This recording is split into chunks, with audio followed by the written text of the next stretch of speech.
Hey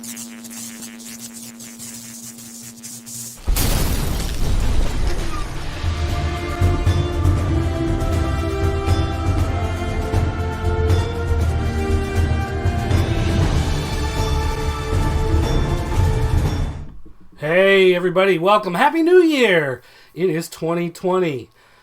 I was going to do a 2020 vision joke and I stopped myself, but then of course I had to tell you why I paused, and so then I kind of said it, so that was... Anyway, hey, I hope you had a good Christmas. I hope you're ready for the new year. Apparently cord-cutting companies were not. Today we're going to be talking about FUBO and Sling TV and how they've been hit by the new year. And cord cutting, we're going to talk about cord cutting kind of in general, some of the pitfalls to it, some of the ways that it may cost more than what you pay for cable, but in some ways, why it's still even better. Even though you might pay more or you might get less channels or whatever, why it would still be a better deal in some cases. And then also, for a long time, I've been asking you guys for some questions, for emails and comments and stuff like that. So still no one's using the voicemail line. I guess nobody wants their voice to be heard that way. But I do have some emails and some comments left on videos and things like that that we will talk about. I will answer some of that stuff later on in the show.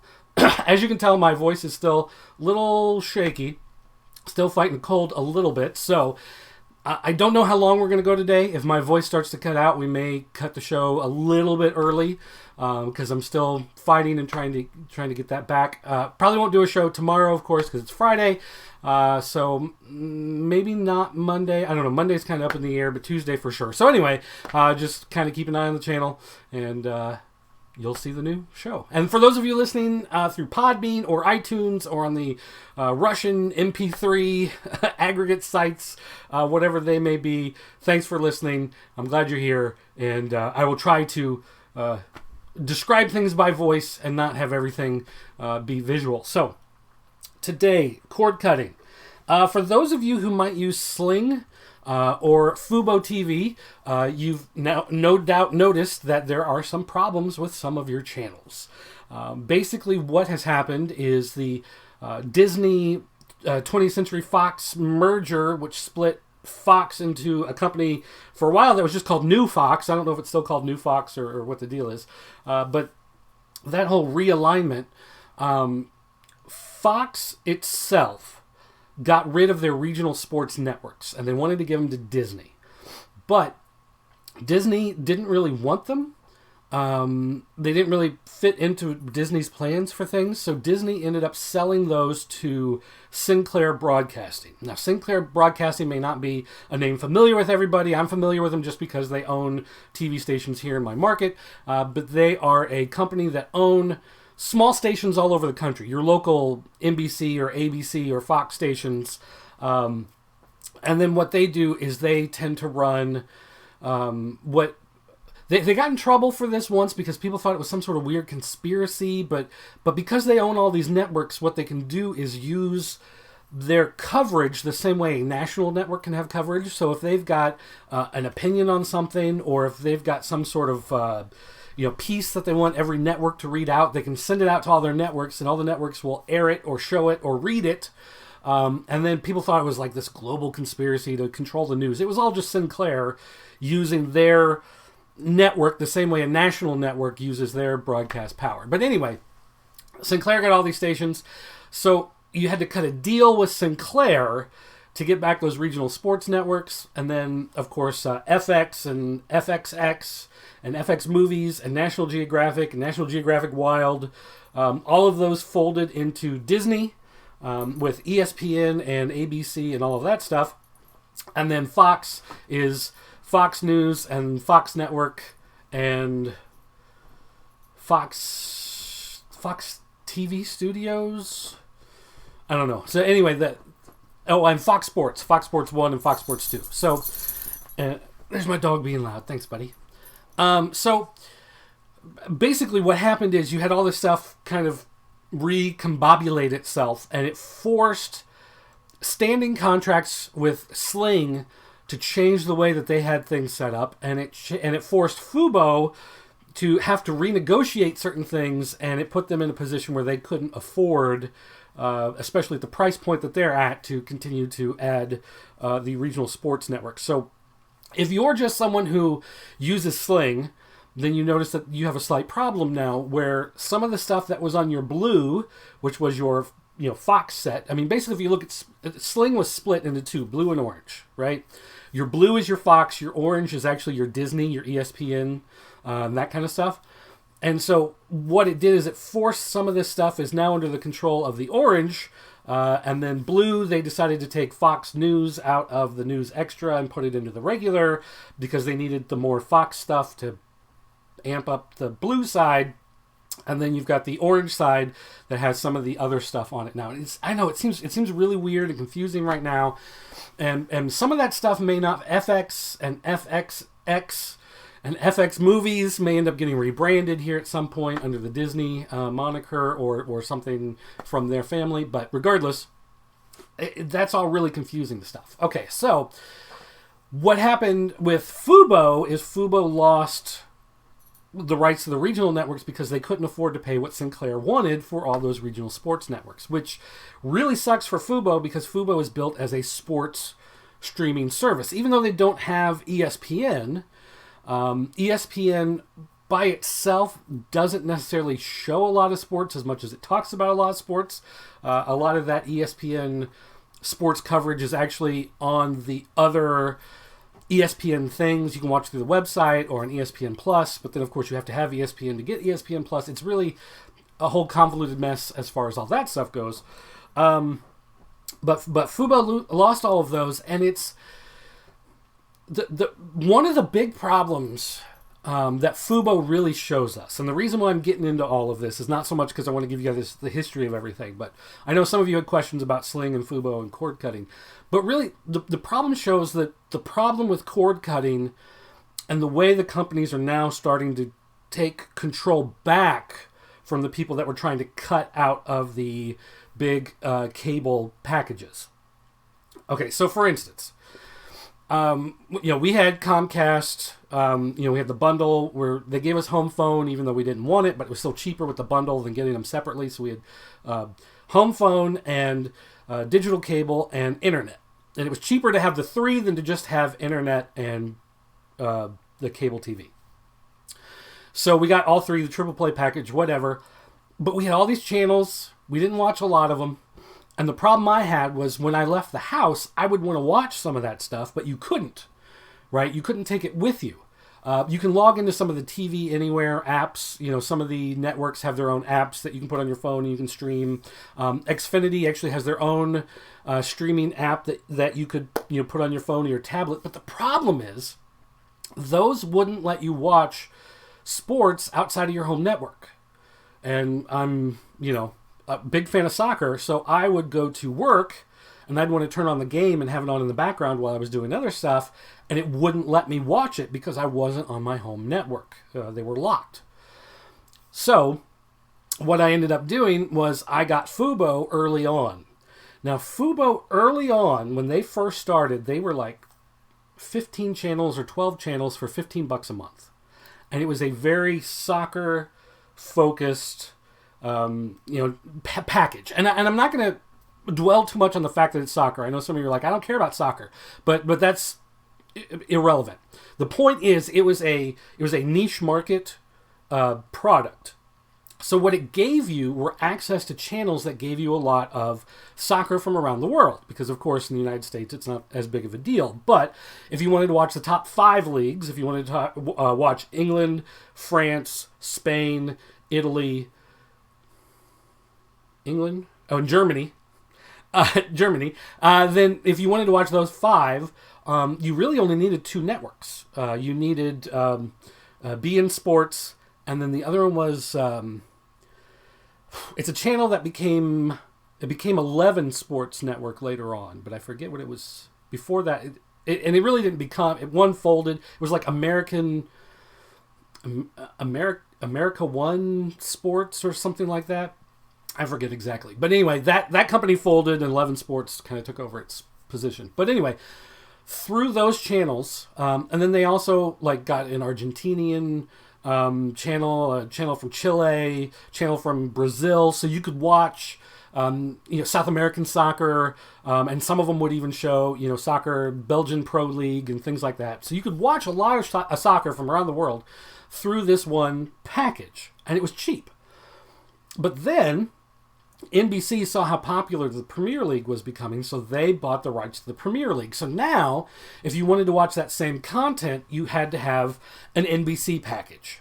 So you needed NBC Sports, really, just to get those games. But then NBC would do these things every so often where they call it like a Super Saturday, and they would have soccer on CNBC and NBC and Bravo and Oxygen and Sci-Fi, and like all of their channels, all of their networks would show a game. You'd have like 10 games going on at one time across all the networks of NBC. So they needed some sort of package that would get those channels in, so that they could continue to show all of those games that they'd been doing before in a smaller package with just a handful of channels. Now they had to add these extra channels. Well, then Fox saw how much money that NBC was making off of the Premier League, so they picked up the German Bundesliga. So now, if you wanted to watch the German games, you had to have Fox Sports 1, Fox Sports 2, Fox Soccer Plus, which is its own standalone channel, then the Fox Network, and then the Fox regional networks would replay the games during the week. So if there were certain ones that they weren't able to show, at the regular time live, then they would show them on delay on the regional networks throughout the week. And then NBC, of course, merged with Comcast. They picked up all the Comcast sports networks. All the Comcast sports networks became part of the NBC sports network. And so then the same type of thing, you had extra games that would appear here and there as well. So now, instead of just having this handful of channels, you had to grab all the Fox channels, all the NBC channels, and then the channels they had before. So once they started doing that, they realized suddenly they had this giant bundle, and the price jumped. So suddenly it became like a $30, and then it was $35, and then it was $40. Now it's $50, because now Turner and TNT, TBS, they jumped in and grabbed a bunch of the Champions League games and things like that. So now they had to add those channels in. So all the coverage that used to be in just a handful of these smaller channels, as this stuff got more popular, it became more difficult to get all of that into a package. And FUBO went from being this focused little company to trying to be a giant network. And of course, when you pick up the Turner channels and you want TNT and TBS, they make you take Turner Classic Movies and Cartoon Network and CNN and all of that other stuff as well. So it really is this huge bundling problem with the channels themselves. And I know for a long time they've said, well, we want just a la carte, right? And that was part of the deal that Sling was trying to do. Sling said, here, we've got two packages. You buy either like this Fox package or the Disney package, which was the CNN, ESPN, whatever, in orange, or the Fox stuff in the blue. And then, there were some other channels mixed in here and there.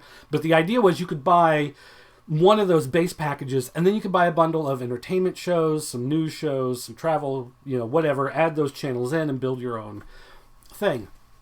And the problem, of course, has been that with these different networks changing hands and content being moved around, and certain channels going under and certain channels rebranding, and all of these things have taken their toll on how you're able to follow along and get the information you want, get the material you want out of your bundle from your cord cutting provider. So on the one hand, nowadays, for me, if I want to watch the same soccer I was watching a couple years ago with just a handful of channels, I not only need the Fox stuff, I not only need the NBC stuff, I also need ESPN, because ESPN picked up the rights to Italy and the Serie A. I still need beIN Sports, because that gets me France and Spain. And then the stuff like the Jupiler Pro League, which is the Belgian Pro League, which used to be on 11 Sports, that's now part of Bleacher Report. Bleacher Report now has Champions League stuff that's also on the TNT and TBS stuff, so I have to have Bleacher Report along with those channels. Plus the NBC stuff, I need NBC Gold, Sports Gold, which gives me the Premier League, the extra games, the live games, and the additional content. Plus, for Fox, I need the Fox Sports, Fox Soccer Plus channel to get the extra games that are there. Plus, there's the Fox Soccer Match Pass, which gets you even more of the German Bundesliga, the League 2 stuff, and a bunch of other stuff on there. Plus, I need to get ESPN Plus in order to get the extra Serie A stuff. And then if I want to try to watch MLS, I need to get all of that. And then, ESPN decides to throw in stuff like, what do they have? Scotland. Let's see. Scotland is Bleacher Report. ESPN added Australia and China. Somewhere else. I don't know. So anyway, again, going back to what I was saying, it went from this handful of channels that just had this niche sport in the United States to being this, you need this big bundle of all these things. And it's going to keep fragmenting and dissolving and then reforming. And we're seeing it through things like Disney Plus. So now if you were a fan of, say, The Simpsons, and you want to get all that stuff, Disney Plus has all that stuff. All those channels are now under the Disney control. And so if you want to see that stuff, you have to have a provider that has made a deal with Disney instead of Fox for all of that stuff, which is a little weird and awkward, but nonetheless, there it is. And so Disney Plus, of course, has their original stuff that they want you to watch, Mandalorian and everything like that. Netflix, of course, has been doing their originals as they've been losing material. A lot of the stuff that they had that was exclusive is now either going to be exclusive to Peacock, run by NBC, exclusive to Disney Plus, or a lot of it has gone to Amazon Prime. Prime has fought really hard to pick up a lot of that stuff. So yeah, it's really, and then CBS All Access has their stuff. Big Bang Theory, Big Bang Theory just got picked up. I forgot which. My mom was talking about this because she loves watching Big Bang Theory, but Big Bang Theory is moving to I forget which group it is, but it's gonna be locked behind the paywall of one of those groups also. So you may, if you want to keep watching the same stuff you've always watched, you're gonna have to pay more. And for some people, it may make sense to just stick with their cable. It's not going to make as much sense to get rid of cable and go to cord cutting because you might have to buy these different, packages to get the stuff you want. Like, for instance, for me, my main two TV viewing apps that I go to, YouTube TV, which we have for the family, because it's got the stuff my wife wants to see, it's got the stuff my kids want to see. But then I also have Sling for their world sports, so that I can watch cricket and I can still get beIN Sports to watch some soccer from those places. And then every so often we kind of dabble with Philo, and we get Philo to watch some shows, but that's one we can turn off and on. You don't have to keep it all the time. But okay, so anyway, why would you want to cut the cord and get one of these things if you're not going to get all the shows that you would normally have? Why would that be attractive? Okay, how can you save money if you're going to do that? Well, one, how important is it to you to watch shows live? If it's super important to you to watch them live, then you're going to want to need a package. Now, my sister, she uses Hulu, and she's got the Hulu with live TV. I hate the user interface for Hulu and their live TV. I cannot stand it. It's one of those things, they sent me a free thing, so I tried it, and within a couple hours I was done. Absolutely hate the way Hulu works. Hulu does the Netflix thing where it tries to get you to watch things that you don't want to watch. It's throwing stuff in front of you. Hey, you watched this episode of Frasier, so now here, watch Queer Eye for the Straight Guy. I don't want Queer Eye. I like Frasier because I like Cheers. Completely different demographic. So, where you're going to go for your live stuff is going to make a difference as far as those programs. But if you're not concerned about live, then one of the great things about these different packages is with the video on demand, you can go in and say there's a couple shows on CBS you want to watch, but you don't want to pay for some live TV provider to get CBS. You can buy CBS All Access for a month, watch a whole bunch of stuff on demand, and then get rid of it. Pay the $7 or $11, I forget how much, I don't even know how much it is anymore, a month, watch it, and then don't use it anymore. That's something that's, we've done that with Philo sometimes. I like to watch Moonshiners and Curse of Oak Island. Actually, Moonshiners is now on YouTube TV. They picked up that channel. But Curse of Oak Island is only available, it is available through Philo. It's not available through YouTube TV. So I'll grab Philo for 2 months, and I'll pay to get those channels, and I'll watch a bunch of that stuff. And then when I'm done, I turn it off. I don't pay for it. And I don't have to worry about, the extra expense of having all of these channels forever that I'm not really watching. So that's a thing. But there are other small packages if you just want a handful of stuff. If you're looking, you can go to Friendly TV, get a handful of stuff. Again, Philo is a good one. If you know somebody in the military who's actively deployed, who's overseas, or you're a military family, you can get US TV Now, which has a handful of channels and stuff. You can get DVR. It's really good for all of that stuff. But the big thing is figuring out what's important for you to watch and then being able to take it with you. And that, to me, was the key. To me, it'd be worth, if I pay an extra $10 a month than I paid before, for my TV than I was paying with cable. But I have the ability to take my live TV and my DVR with me no matter where I go. I can go to a hotel room, hook up my Roku, and watch my shows. I can open up my laptop, I can watch my shows. I can go to my friend's house, log in through his TV, watch my shows.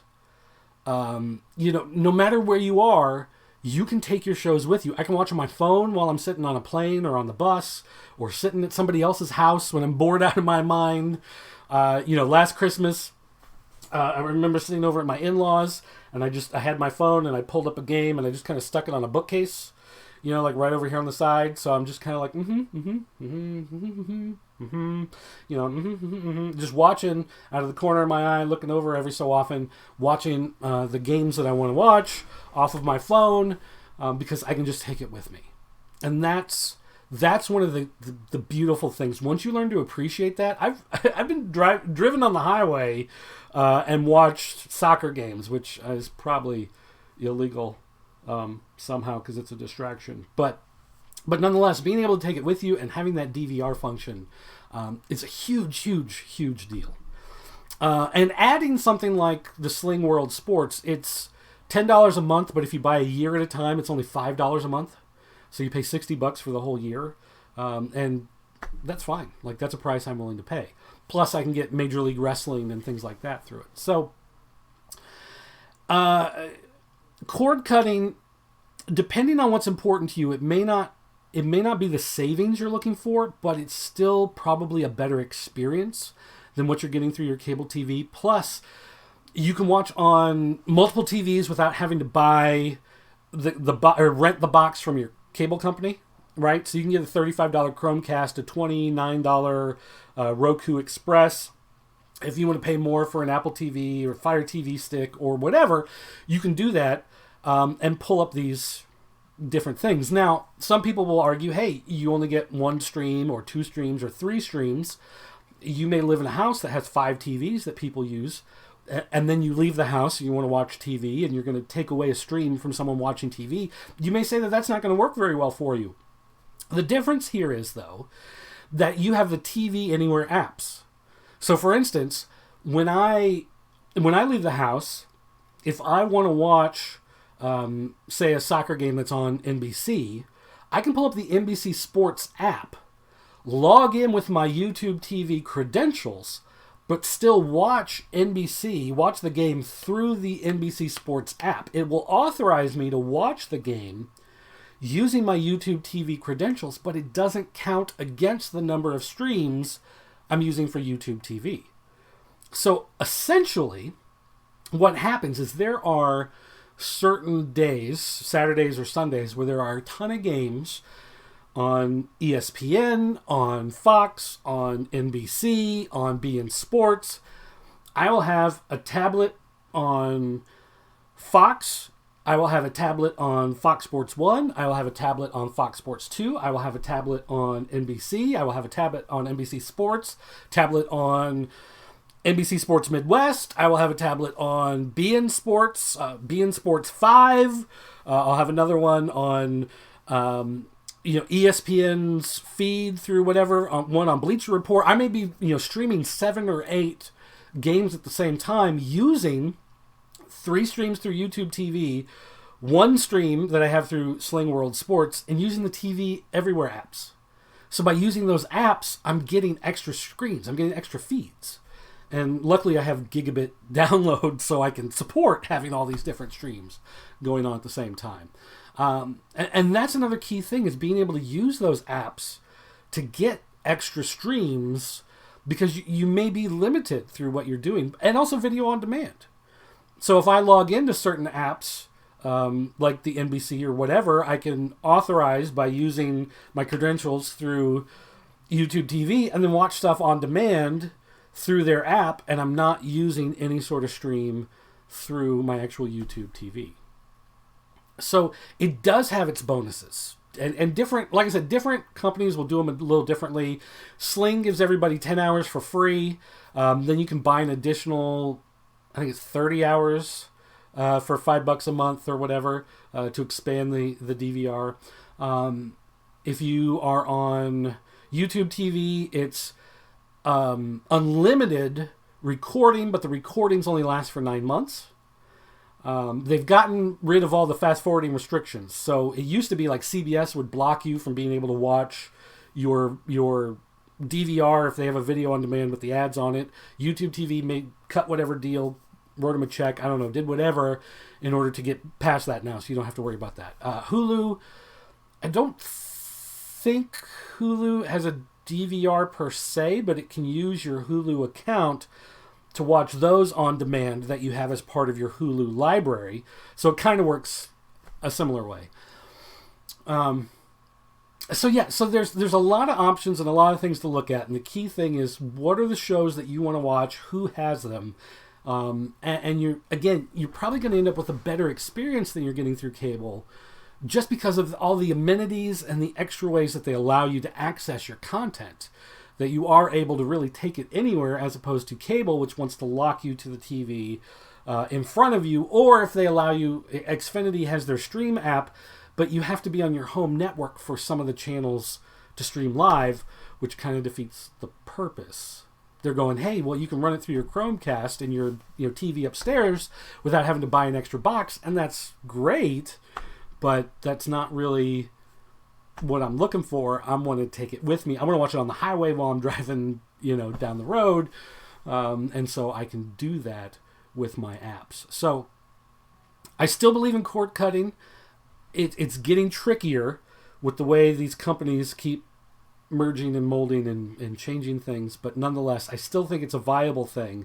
But I am a little hesitant to see where all this is going to go, because it looks like the companies are starting to fight back, in the sense that they want back the control they had over you, the viewer, that they've started to lose.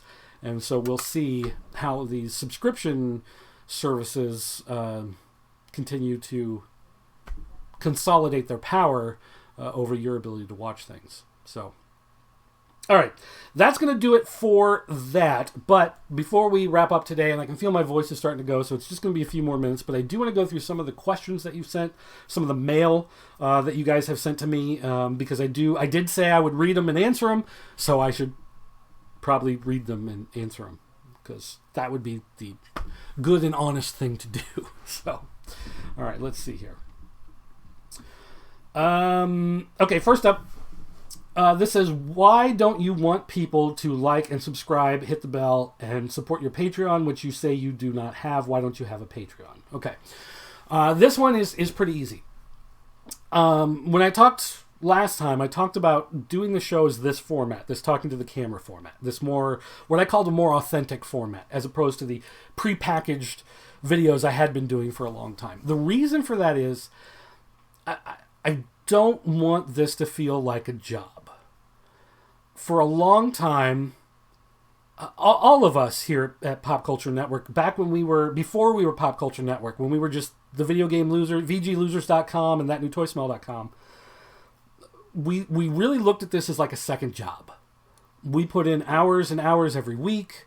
I even had some guy comment on here. He's like, I can't believe that you have so few views. You have all these subscribers, but so few views. Why is that? And part of that is because the YouTube algorithm is really set to push channels that push out a lot of content. So if I were to do 30 small, 10-minute videos a day and throw them out there instead of doing, one longer show a day, then the algorithm would push my videos in front of a lot more people. I'm not really worried about that because this, for me, is an outlet. This just gives me the ability to talk to you guys, to get feedback from you, to kind of see what's going on, to talk about some of these different things that are happening. And I see a lot of confusion out there, and I see people with questions, again, with like cord cutting or COPA, or comic book industry, stuff that's happening there. And so I find that this is a good way to kind of grab some of these people that have these questions and just, here's the answer, and you'll find it. It's archived. People can come back and watch the shows and find the stuff that they want to watch. And that, to me, I appreciate that more than trying to put together this slick, packaged, produced thing that becomes like a job. Because when it becomes a job, then it becomes... You see a lot of people who have these YouTube channels and they give you like 30 seconds introduction, and then suddenly they're like, oh, make sure you like, share, subscribe, support my Patreon, whatever. And it's like, I haven't even watched your content yet. I don't even know if I like your content.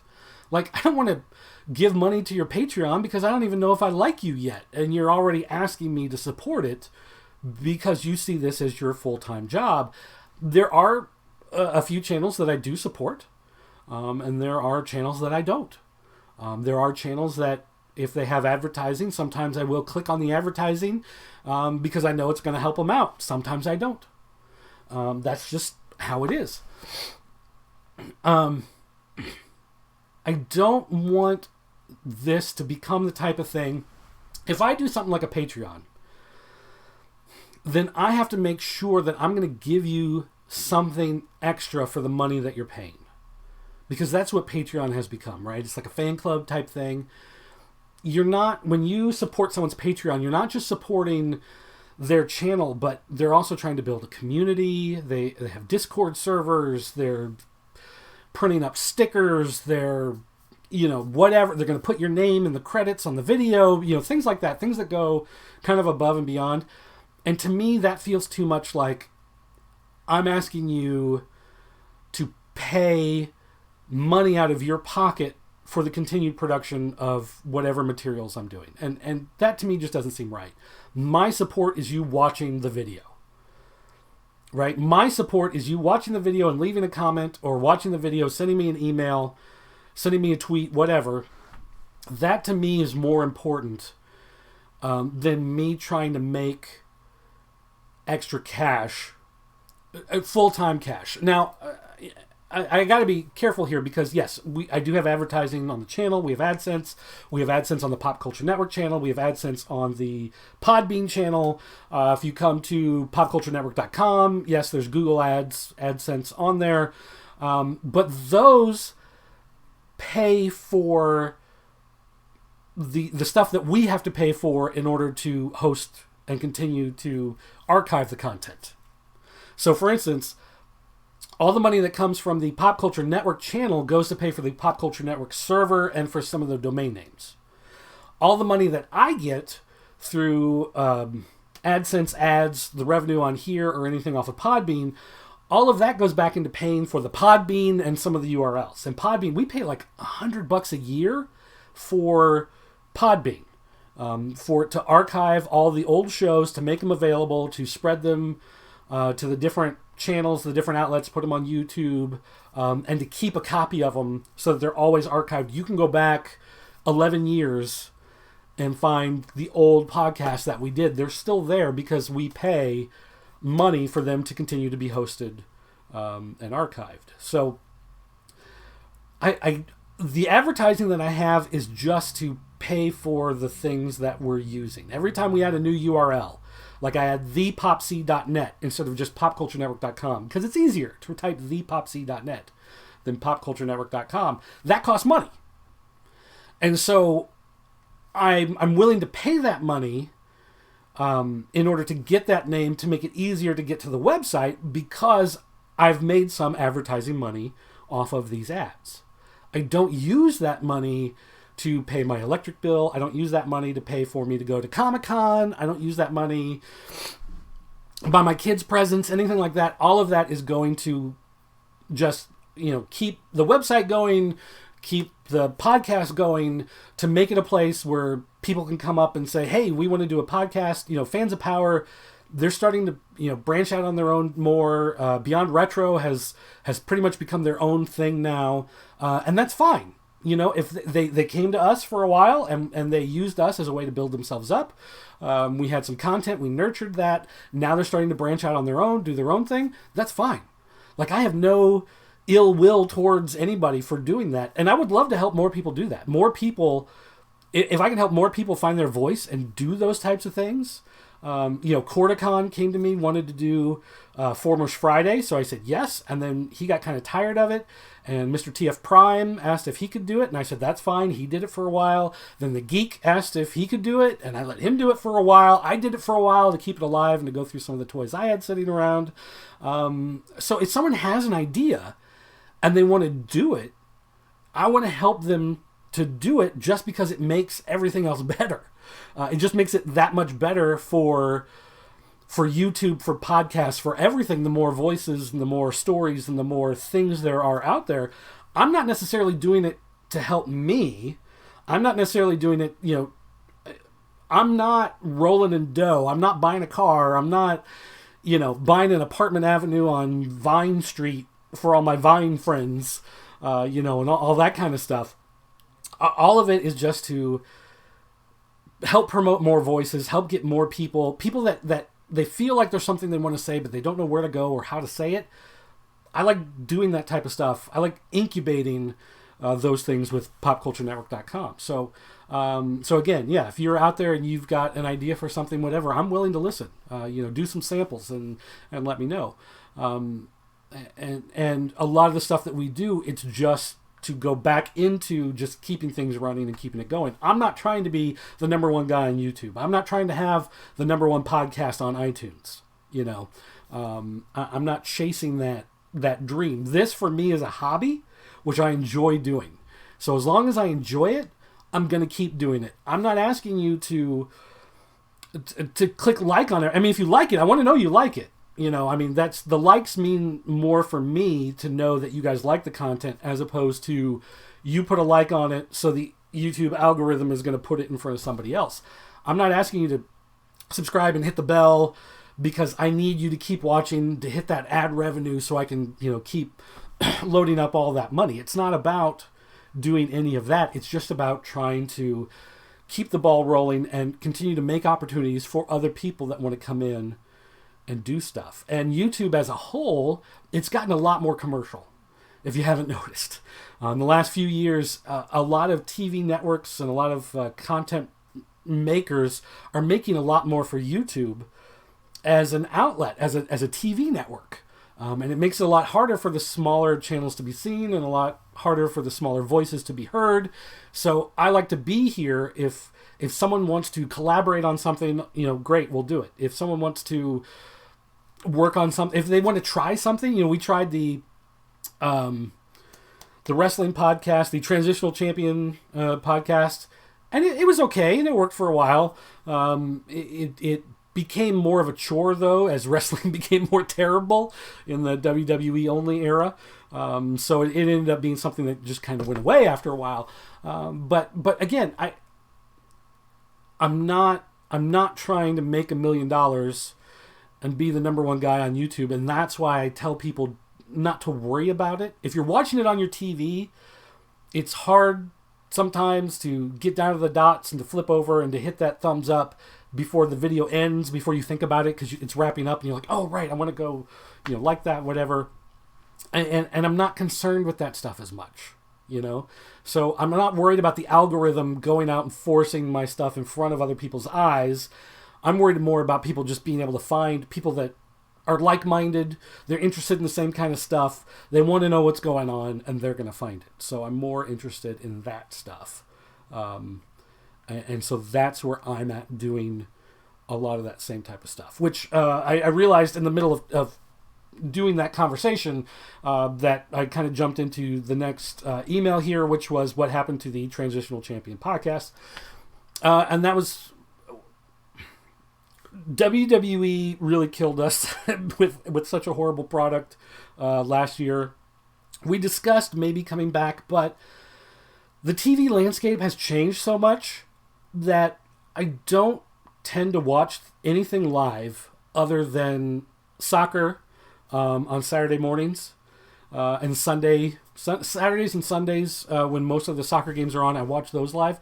Those tend to be the only things I watch live.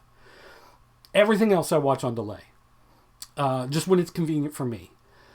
And as far as wrestling content goes, because I like to watch Impact, I like to watch Major League Wrestling, I like to watch ROH, I like to watch AEW Dynamite, I tend to, when I have an evening that's free to myself, or everyone else goes to bed and I've got a couple hours before I'm going to go to sleep, then I sit down and I watch 2 or 3 hours of one of those shows. So I'll watch a bunch of Major League Wrestling in a row, or I'll watch a bunch of AEW in a row, and I'll kind of catch up with it, so to speak.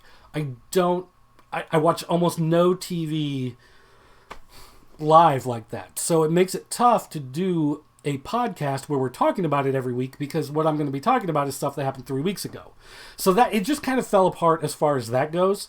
And also because wrestling was so lousy for a long time, it just made it really tough. And some of the excitement did go away because the product was so bad. And I might watch the Royal Rumble just because it's the Royal Rumble, and I usually like that match, generally speaking, but it may end up being one of those things that I just wait a day or two and watch, through some other means.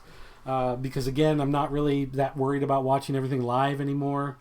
So I don't know. We'll just have to. Some of that stuff I want to watch just for the sake of, like, I like professional wrestling.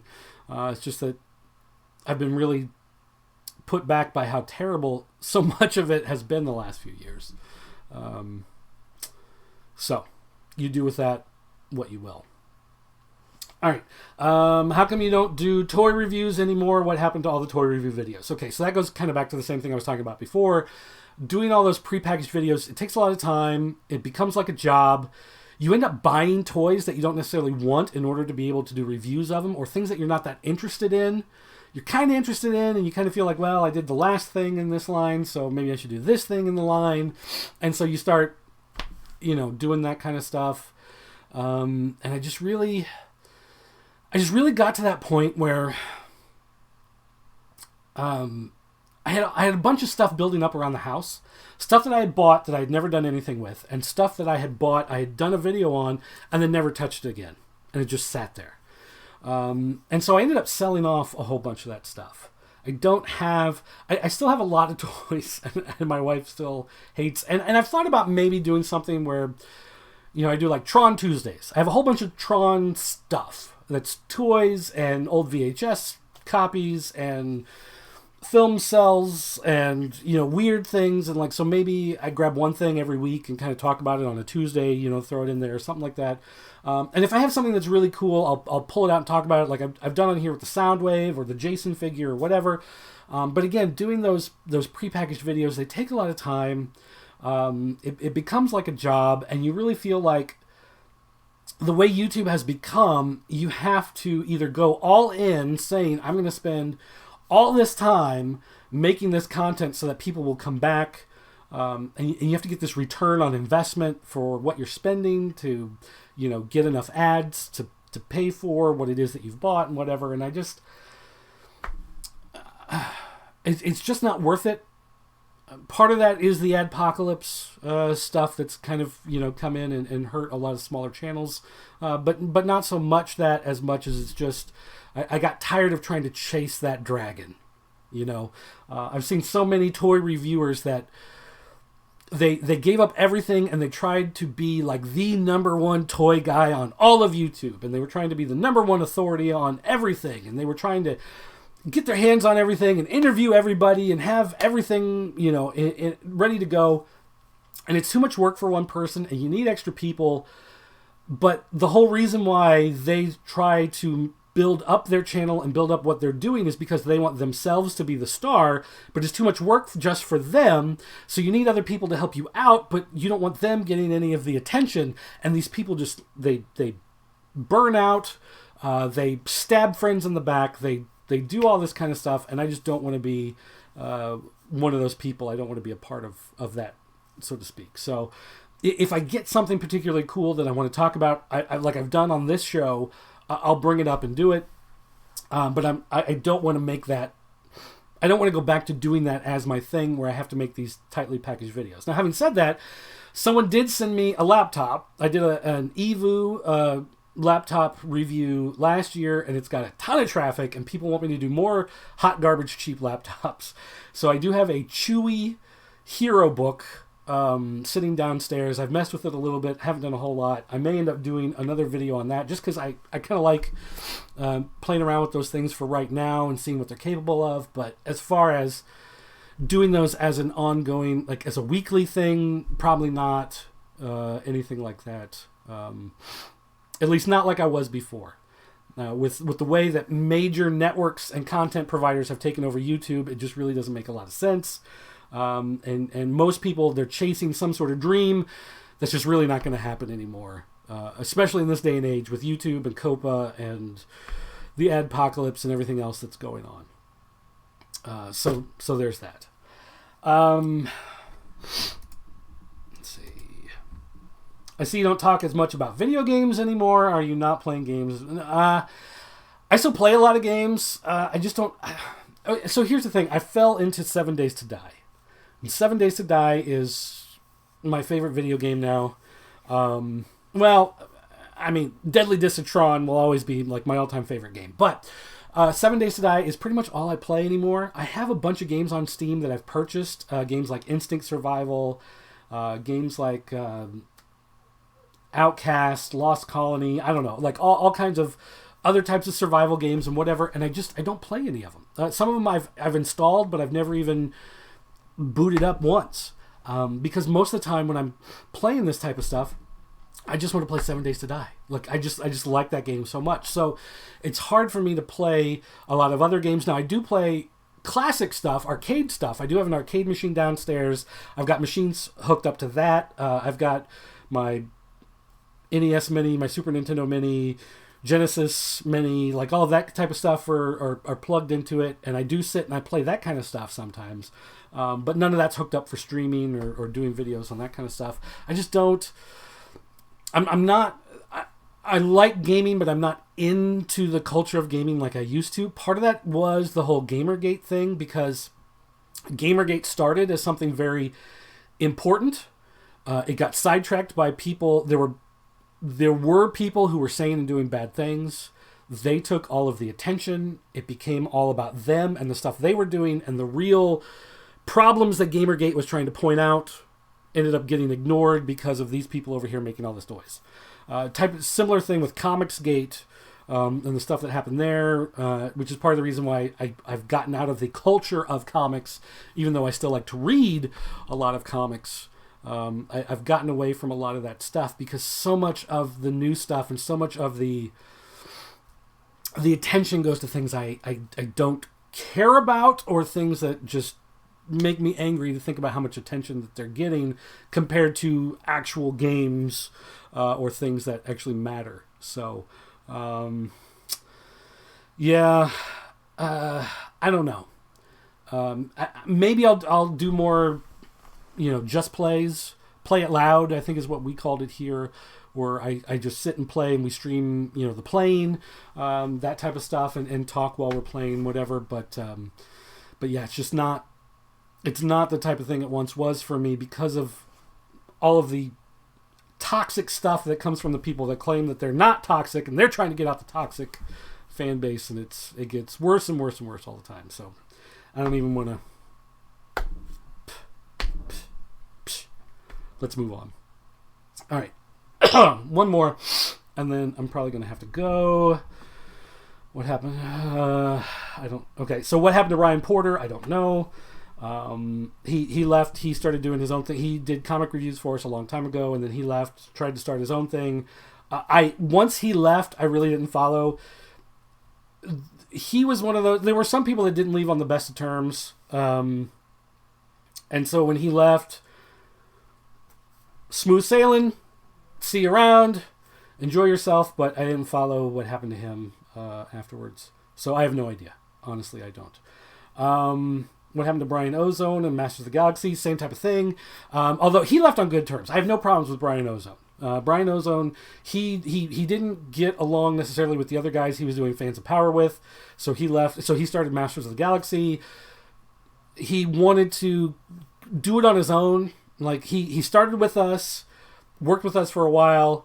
Then he wanted to push for his own thing, work with his Facebook page and Masters of the Galaxy. You can still find it on Facebook if you want to go track it down. He was doing stuff through there, live streaming on Facebook and that kind of stuff. And again, more power to him. No hard feelings, whatever. But he left and just did that stuff on his own. I feel bad because I don't watch a lot of other people's podcasts or shows. There's so much stuff that I want to watch. Just with soccer and the few TV shows that I like to watch, that I don't listen to podcasts or watch a lot of other things. Sometimes I watch highlight clips and whatever, but for the most part, I don't watch a whole lot of other things that other content creators are making, just because I also don't want to end up one of those people. Like I used to like H3, but they got too into, this is what this person's doing on Twitch, and this is the fight they started with this person on YouTube, and here's the story of their fight, and it gets too much into all of that, and I don't really care about that as much as the stuff that's going on in the world. Certain channels like The Right Opinion has some good videos, now and again, but at the same time, some of them are pretty terrible, but they get a little too much into these wars between PewDiePie and whoever, and it's I don't every so often they do something that's kind of interesting I like to see, but for the most part I don't want to get into all that kind of stuff, and I try to stay away from the real inflammatory stuff. Jim Sterling, I talked about him on the show before. I watch some of his stuff from time to time, but sometimes when he gets really upset and into something, he dives deep, and he really he wants you to grab the pitchforks and to start burning things down, and I'm trying to stay away from that type of negativity on things, so I try to keep away from some of that stuff. So a lot of those guys, that do things, I appreciate what they do, and again, I'm glad their voice is out there and it makes things better, but for what they're doing specifically, I don't necessarily want to watch everything that they're doing or listen to everything that they're saying, but as certain things distill out of it, then I think we get some good conversations from some of the other things that come out of those. So there's that. I think I danced around that pretty well. That's going to do it for now. Don't forget, if you want to send more questions, things like this, or comments, if you just want to, tell me, whatever's going on, stuff that you think is important to talk about or whatever, you can send me an email, dirt@popculturenetwork.com or dirt@thepopc.net. You can find me on Twitter @PCN_dirt, although I don't go on Twitter very often because it is pretty toxic and terrible, and I just try to stay away. So you can find me. I'm on VK and WeMe and whatever, but I haven't been on any of those in a long time, so don't even bother. Those are dead. Those are not a thing anymore. Or you can call our 24-hour voicemail line. It's area code 217-953-4025. 24 hours a day, 7 days a week. You can call, leave a voicemail message, and we can hear it, and we'll get back to you. So again, if you have something, if you have an idea that you'd like to incubate you want to see if maybe you can put something together, let me know. We can try to work something out. If there's something specific you want to talk about, you can let me know, and I'll see if I can research into it, talk about it a little bit. But otherwise, that's going to do it for me. Thanks for watching. I'm not going to ask you to like. I'm not going to ask you to subscribe. I'm not going to ask you to hit that bell. I'm not going to ask you to follow my Patreon, which I don't even have. All I want you to is remember this one thing. You're watching the best looking guy on the internet.